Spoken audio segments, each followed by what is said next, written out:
Member of parliament बनने के लिए तो संसद में नहीं जाते हैं, क्योंकि ऐसी ताकतें उन्होंने बहुत देख ली। राहुल गांधी चाहते तो देश के प्रधानमंत्री बन सकते थे। कैसे, आप पूछिए।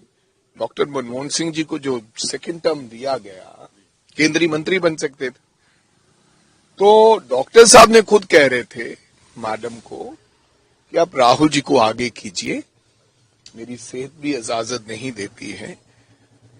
तो मेरे को लगता है सोनिया गांधी जी और राहुल जी ने फैसला लिया कि नहीं, डॉक्टर साहब ही इस देश का नेतृत्व करेंगे।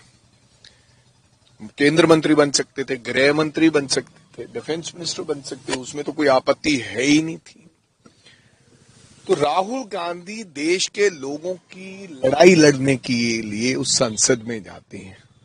अगर संसद की सदस्यता रद्द कर दोगे, पहले भी आपने तो रद्द कर दी थी, फिर सुप्रीम कोर्ट ने बहाल की, आपने तो तुरंत फैसला ले लिया था, घर भी छुड़वा लिया था राहुल गांधी जी का, सिक्योरिटी भी आपने एसपीजी उनकी वापस ली है, जिनको सबसे बड़ा थ्रेट है।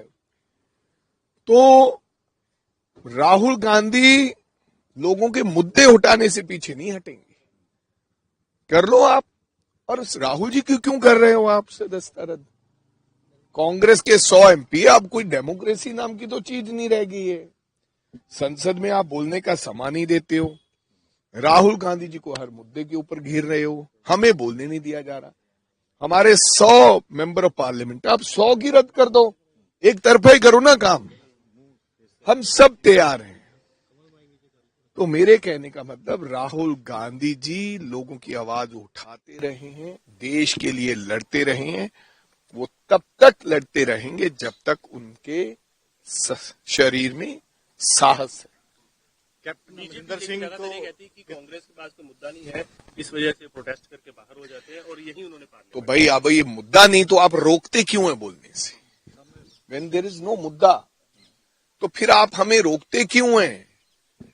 आपने बार बार रोका टोका। आप राहुल गांधी जिस किताब के बारे में बोलना चाहते तो बोलने दीजिए। राहुल गांधी जी को कहें कि आप फ्री बोलिए, जो बोलना बोलिए। माननीय एलओपी साहब, आप जो बोलना बोलिए, देश को फैसला लेने दीजिए। अगर राहुल जी की कोई बात झूठी है या गलत है तो देश के लोग निर्णय करेंगे। आप उस कुर्सी पर बैठकर और मोदी जी के इशारों पर तो निर्णय नहीं कर सकते ना। अगर हम गलत कहेंगे तो देश की जनता हमें गलत कहेगी। किसानों को नहीं मिलने दे रहे। अब राहुल गांधी कहते हैं कि आओ भाई टैरिफ की बात करें, कब नहीं बात करने? हम कह रहे हैं कि भाई जो डील हुई है ट्रेड डील की, उसकी बात करें, एब्सटेन फाइल्स की बात करें। वो कह रहे नहीं, ये तो हटा दो आप एब्सटेन फाइल शब्द। जब देश के अंदर हर व्यक्ति के मोबाइल में इश्यू है और हमारे देश के लोगों का नाम आया तो फिर उसके ऊपर चर्चा तो होनी चाहिए। आज किसान नेता जो हैं राहुल गांधी से मिले हैं और जो भारत व्यापार अमेरिका व्यापार समझौता है उसको लेकर बात की है। किसान तो बोल रहे हैं हम आंदोलन भी करेंगे इसको लेकर। देखो, किसानों को तो मिलने नहीं दिया जा रहा था एलओपी को। अब 10-12 लोग मिलना चाहते हैं तो उनको जाने नहीं दिया जा रहा, संसद पास नहीं बनाए जा रहे, राहुल गांधी बाहर आके मिल रहे हैं। देखो, किसान को धीरे धीरे अब जो समझौता हुआ है अभी तो वो बाहर नहीं आ रहा है। हाँ ठीक है, अमेरिका के जो ऑफिसर्स हैं वो बता रहे हैं कि इस तरीके का समझौता हुआ है, तो वो तो देश के हित में नहीं है, देश तो बेच डाला है, किसान मर जाएगा। तो इनके हिसाब से तो वो जो हुआ है, ट्रेड डील हुई है, वो बहुत बेहतर है। ऐसे तो ये 3 काले कानून को भी ये कहते थे जो किसानों के लिए बनाए कि ये बहुत अच्छे कानून है, ये आया दुगनी कर देंगे। लेकिन किसान को जब पता चला, क्योंकि एक्चुअली में तो वही मालिक है, उसको पता है कि हमारी दुगनी होगी कि इससे नुकसान होगा। कैप्टन अमरिंदर सिंह की वापसी आ रही है कि नहीं आ रही? भाई, मैं आम तमाम मीडिया हाउसेस से कहना चाहूंगा कि आप जो बात होती है वही रखा करें। बघेल जी ने कहा है कि कैप्टन अमरिंदर सिंह 2 बार के मुख्यमंत्री हैं।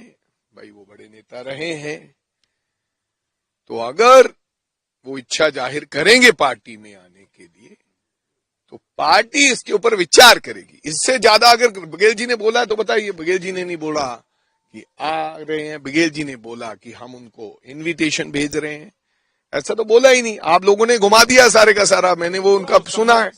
हुआ था, आज उस अधिकारी को चेंज कर दिया गया सर। जिस अधिकारी ने सम्मान जारी किया था कैप्टन अमरिंदर सिंह को ईडी का, उसको चेंज कर दिया गया। चलो वो इंटरनल मामला है, सम्मान। वो तो बघेल साहब ने कहा कि उन्होंने जब कांग्रेस के बारे में ये कहा कि कांग्रेस पार्टी ने ये अच्छे कार्य होते थे, हमारी सुनी जाती थी, तो फिर उनको सम्मान आ गए। तो अब हमने तो कहा नहीं कि आइए या वेलकम। बघेल साहब ने कहा कि अगर वो इच्छा जाहिर करेंगे तो पार्टी इसके ऊपर विचार करेगी। एक किसानों को लेकर पार्लियामेंट में मुद्दा उठा कि सेकंड पार्टी प्रधान जेड़ी गल होई नहीं ਉਹਦੇ ਉੱਤੇ ਕੀ ਟਿੱਪਾ ਟਿੱਪਣੀ ਕਰੇ। ਜਦੋਂ ਕੈਪਟਨ ਅਮਰਿੰਦਰ ਸਿੰਘ ਮੈਨੂੰ ਇਹ ਗੱਲ ਕਹਿਣਗੇ ਜਾਂ ਹਾਈ ਕਮਾਂਡ ਨੂੰ ਗੱਲ ਕਹਿਣਗੇ ਕਿ ਅਸੀਂ ਪਾਰਟੀ ਦੇ ਵਿੱਚ ਆਉਣਾ ਹੈ, ਤਾਂ ਉਦੋਂ ਇਹਦੇ ਤੇ ਚਰਚਾ ਬਣਦੀ ਹੈ। ਫਿਰ ਉਦੋਂ ਮੈਂ ਆਪਣੀ ਟਿੱਪੀ ਨਹੀਂ ਦੱਸੂਗਾ।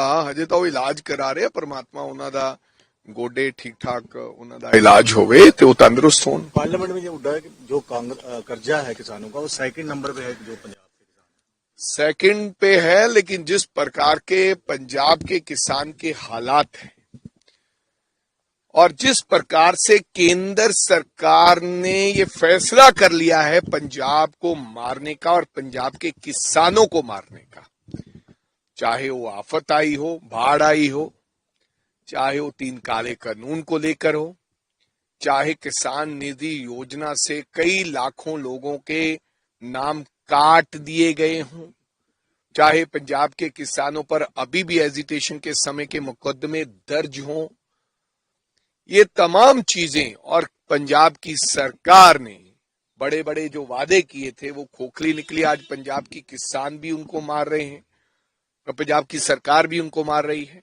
चाहे स्टबल बर्निंग को लेकर, जो पराली जलाने को लेकर एफआईआर्स हों, तो इन तमाम चीजों ने दोनों सरकारों ने पंजाब को टारगेट कर लिया है।